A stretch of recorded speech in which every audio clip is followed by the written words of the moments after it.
Welcome to the Walton Pi. Today I'm going to go through a test problem that might show up on an early calculus test. So, before we get started, if these videos are helpful, please consider subscribing because it really does help me to keep making these videos. Okay, and without further ado, let's try and figure out how on earth can I simplify cotangent of inverse cosine of 2x. What on earth is this going to be? Well, the first step in most of these sorts of problems is going to figure out what are angles and what are ratios. So remember, if you have a trig function, so for example sine, cosine, cotangent, all of these are going to go from an angle, and then they are going to give us out some ratio. So they'll always take in an angle and out a ratio, but they're inverses, so inverse sine, inverse cosine, and inverse cotangent. All of these are going to take in a ratio, and they are all going to give out some angle. So the question with these is we're usually going to be given something like this and have to somehow construct a way to be able to represent this to help us solve this problem.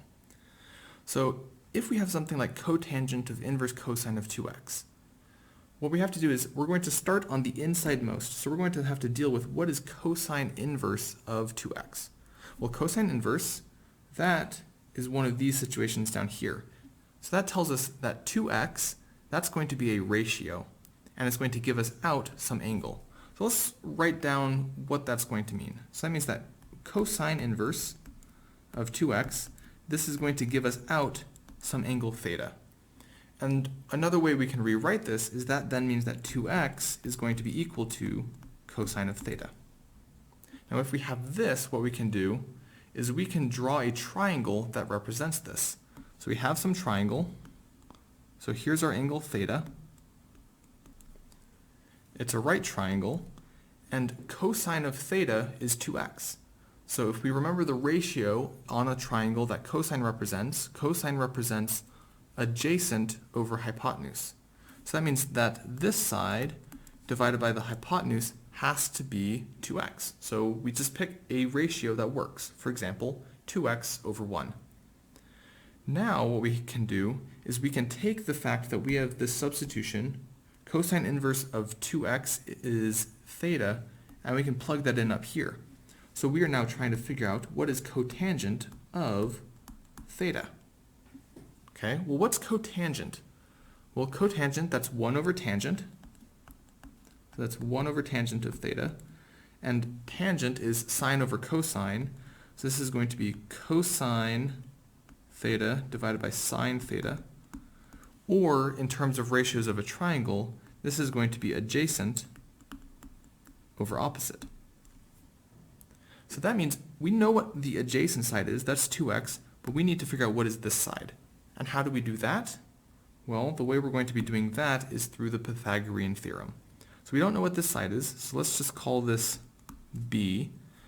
And we do know the Pythagorean theorem tells us that a squared plus b squared is equal to c squared. So we got 4x squared plus b squared equals 1.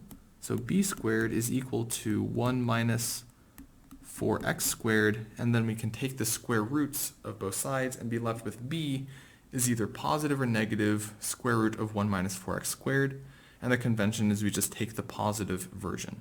So b is going to be the square root of 1 minus 4x squared, and now that we have that, we now have the opposite side, so we now know that cotangent of theta is going to be adjacent 2x divided by opposite square root of 1 minus 4x squared, and that is going to be our answer. So our final answer for this is going to be, come on, give me the black pen, there we go, is equal to 2x divided by the square root of 1 minus 4x squared. And that's how we would go through and do this sort of problem. Thanks so much for watching. If this was helpful, please consider subscribing. And if you really liked it, please like the video. If you have other videos you'd like me to go over, please leave those in the comment section down below. And I hope you all have a great rest of your day and good luck with all of your math.